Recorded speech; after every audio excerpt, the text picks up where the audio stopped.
Dipersembahkan oleh, didukung oleh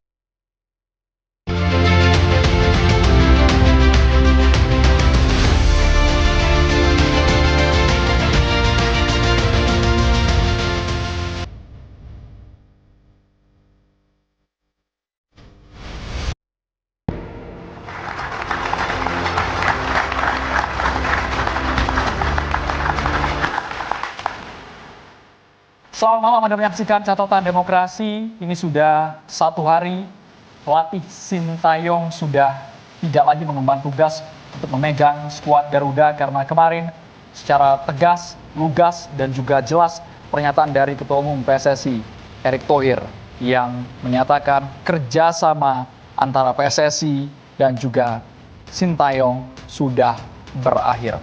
Kami cukup hati-hati memilih diksi apakah ini pencopotan, pemecatan, karena ternyata setelah kami pelajari secara seksama, seharusnya kontrak Sintayong ini sampai dengan tahun 2027. Tetapi pernyataan dari PSSI harus mengambil resiko demi kebaikan semata. Apa evaluasi? Apa yang harusnya kami ulas malam hari ini akan kami hadirkan secara lengkap dan kami pastikan seluruh narasumber yang hadir, baik itu dari pihak PSSI, dari pengamat sepak bola, mereka semuanya yang betul-betul peduli, mereka yang ingin timnas Indonesia tembus Piala Dunia.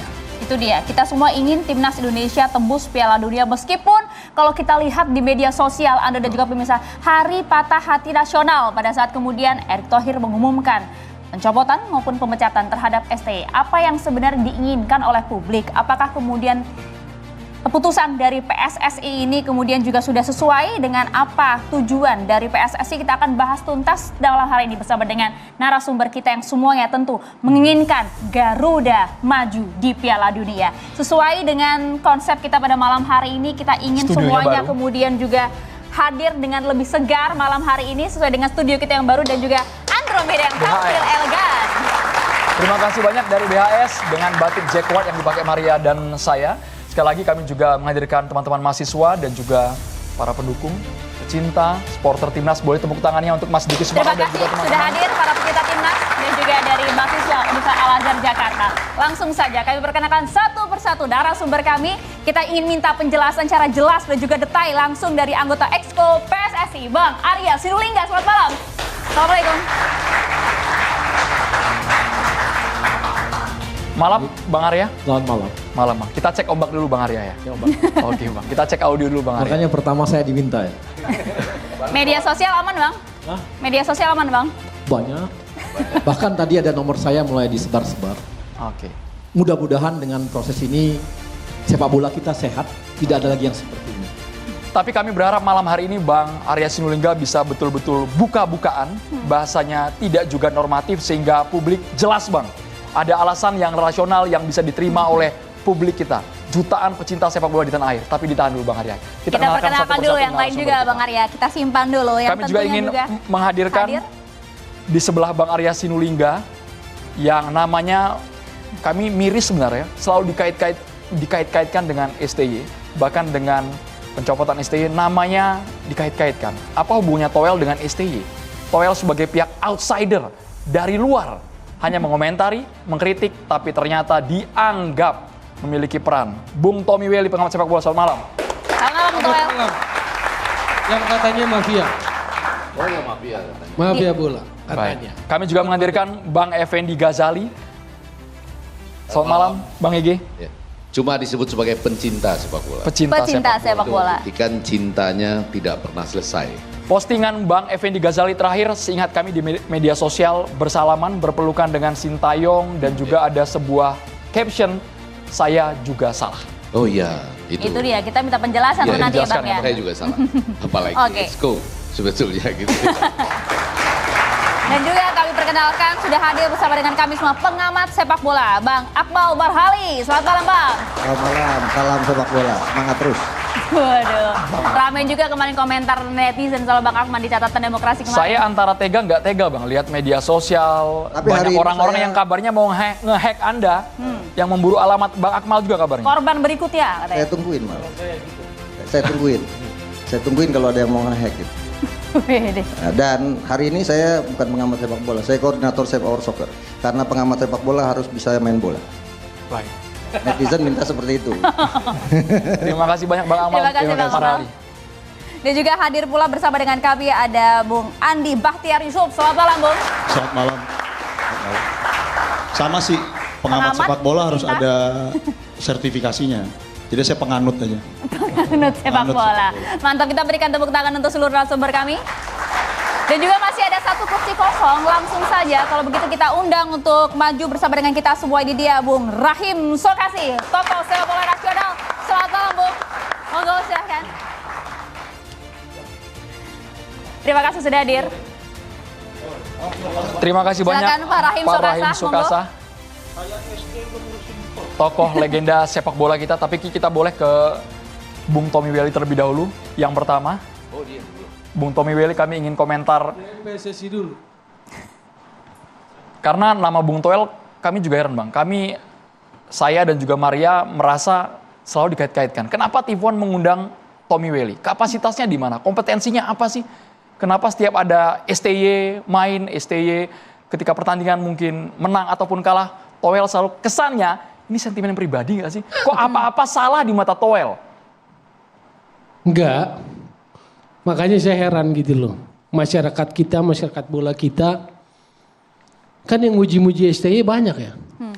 Kalau bicara pengamat bola, pandit 20 kali, 30, semua puja-puji itu. Kok repot sama satu yang mengkritisi? Iya kan? Pakai di doxing segala. Pakai disebar-sebar data pribadinya gitu kan. Yang katanya Bung Toel mafia bola gitu loh. Memang ada pandit lain yang ngomong soal pengaturan skor ya. Memang ada pengamat sepak bola lain yang jadi saksi di Mabes Polri untuk pengaturan skor. Memang ada pengamat olahraga lain, sepak bola lain yang jadi saksi di Pengadilan Negeri Sleman untuk pengaturan skor. Cuma saya loh. Tapi dibilang mafia bola gitu loh. Jadi saya memang concernnya bola dan sekarang saya senang bukan STY out. Gitu loh. Itu kan cuma keniscayaan aja. Tim nasional Orang selama paling senang STY dikeluarkan oleh PSSI adalah Tommy Welly. katanya itu kan keniscayaan aja. Timnas akan selamanya. Pelatih itu ada waktunya. Karena semuanya ada ukurannya, ada perimeternya, ada KPI-nya, kan begitu. Jadi saya senang kenapa?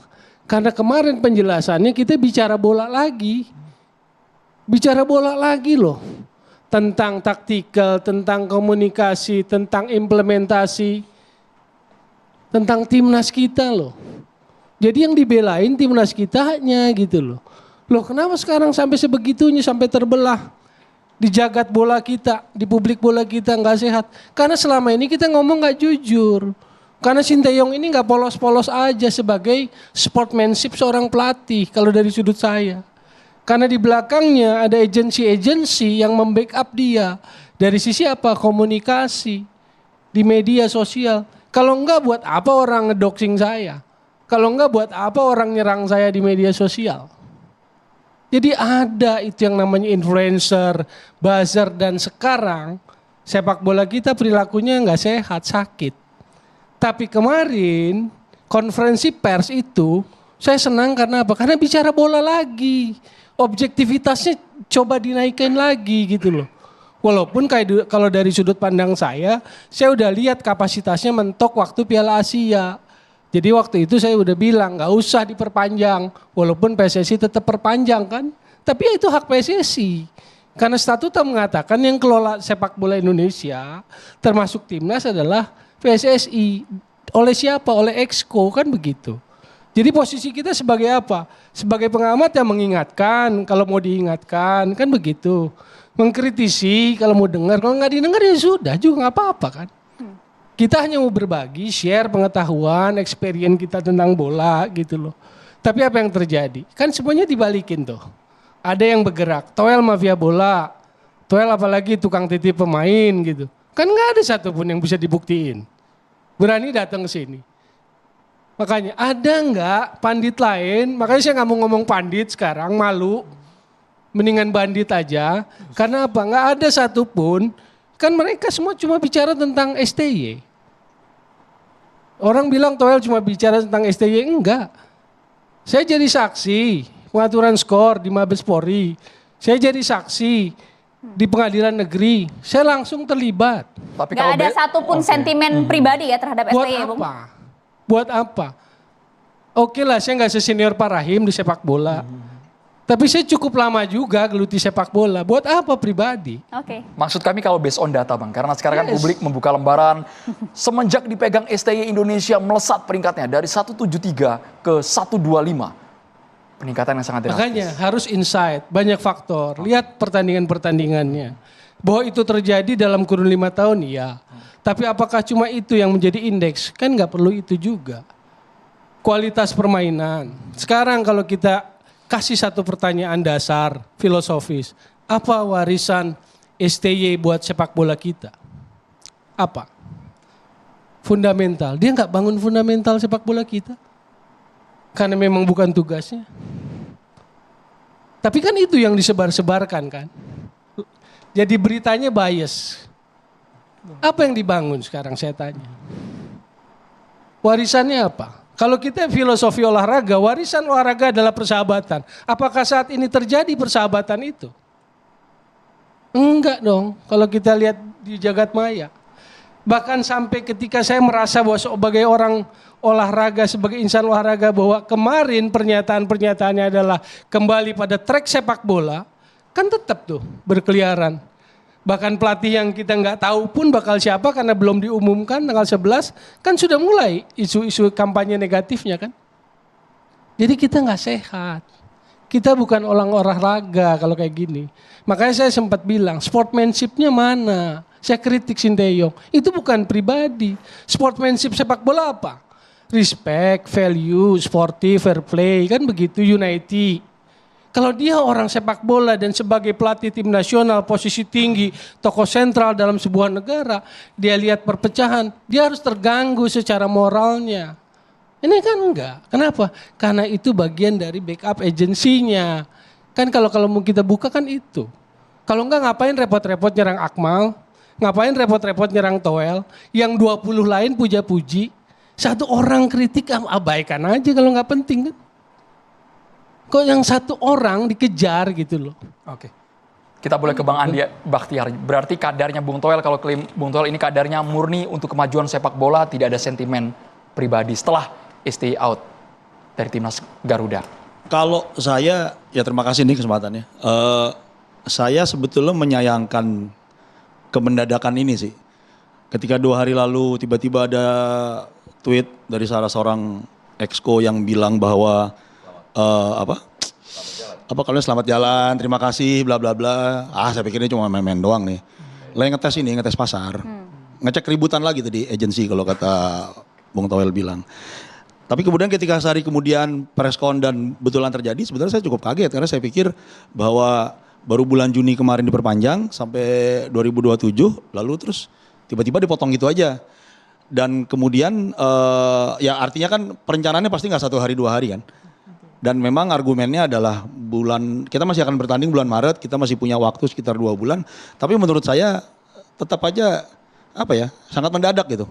Karena tim ini sedang berjalan dan secara ukuran, saya juga sama kok mau Bung Toel. Saya tidak merasa STY pelatih yang hebat sebetulnya. Ya Jay Itzes datang, kita main home lawan Vietnam, mainnya biasa aja kan. Ketika kita menang 3-0 di Hanoi, bukan karena STY bagus, karena ada Tom Haye dan ada Ragnar Ratmangun, kan begitu. Tapi kan balik lagi, apakah keputusan tiba-tiba menarik sosok pelatih yang paling penting yang sekarang praktis sedang dipercaya Republik dan juga secara ukuran lagi ada di nomor 3. Saya abaikan AFF ya, karena kan targetnya emang nggak juara dari awal. Itu adalah keputusan yang tepat, kira-kira itu aja. Jadi sebenarnya saya cukup menyayangkan. Saya rasa entah tuh di klausul kerja atau di perjanjian atau di semua kesepakatannya dengan federasi, targetnya adalah dan evaluasinya adalah di bulan Juni. Saya berpikir seperti itu. Karena kan itu ukurannya. Karena kan sedikit lagi kita mungkin apa kita maju, apa kita stagnan, apa kita mundur dari grup ini. Nah sebenarnya saya sih sebetulnya sangat menyayangkan. Maksudnya ini perspektif yang saya rasa sih nggak sama dengan yang tadi Bung Toel bilang. Kalau apakah tadi ditanya Bung Toel menyerang secara pribadi, saya rasa mungkin sama ya. Saya udah lama saya selalu bilang kalau kenapa perbedaan tuh kayak dilarang gitu di sini. Kan ketika saya abaikanlah teori-teori ada agensi apa segala macam buzzer, tapi saya lebih melihat sebagai kenapa ketika ada satu orang berbeda, dua orang berbeda, mungkin tiga, yang satu lagi kan minta maaf langsung. Langsung minta maaf, nggak mulai ngomong STY katanya. Nah, yang ada tiga orang yang tiba-tiba berbeda, kenapa terus langsung diserang itu habis-habisan? Kenapa kita berpendapat harus sama? Karena kan namanya di sini catatan demokrasi, negara-negara demokrasi. Kenapa kita tidak boleh berbeda? Menarik juga kalau misalnya kita lihat kan memang alasan yang disampaikan oleh Pak Erick pada saat itu adalah dinamika komunikasi, belum lagi kemudian soal strategi. Apakah kemudian menurut Anda selain dari timing itu tadi, alasan ini sudah cukup tepat atau tidak? Dijawabnya nanti ya Bang, sesaat lagi tetap bersama kami di Catatan Demokrasi.